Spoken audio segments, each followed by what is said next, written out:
एक बात बोलूं, आप लोग इतना ना मंच पे खेला कर रहे हो यार,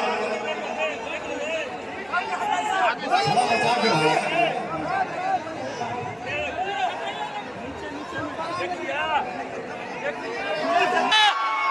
देख लीजिए दोस्तों, पवन सिंह जी अभी निकल चुका है बाहर।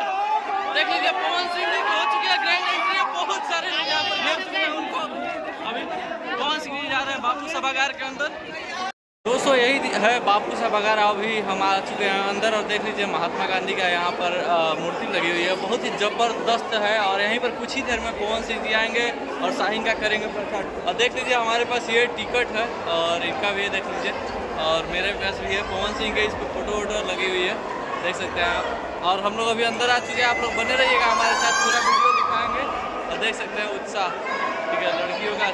दोस्तों आप लोग देख सकते हैं ये हमारा बाइक है, ले लिए हैं पूरा बाइक, और इसको उद्घाटन के लिए हम पूरे बाइक को पवन सिंह जी को बुलाने वाले हैं। दोस्तों आपको बता दें, सॉरी मतलब हुंडा साइन का प्रचार करने के लिए आ रहे हैं पवन सिंह जी। हमारे साथ है प्रदीप, और देख लीजिए हुंडा साइन का यहाँ पर गाड़ियाँ लगी हुई है एक से एक। हमने खरीदी नहीं है, लेकिन हाँ इतना औकात बनाना है कि खरीद सके एक साथ। अरे ये नहीं, अभी बहुत ज़्यादा। दोस्तों आप लोग देख सकते हैं यहाँ पर बापू सभागार में कितनी भीड़ है, बहुत सारे लोग आए हुए हैं यहाँ पर, देख सकते हैं, ठीक है। बहुत ही ज़बरदस्त भीड़ लगी हुई है। और कुछ ही देर में यहीं पर आएंगे पवन सिंह जी, यहीं से एंट्री करेंगे।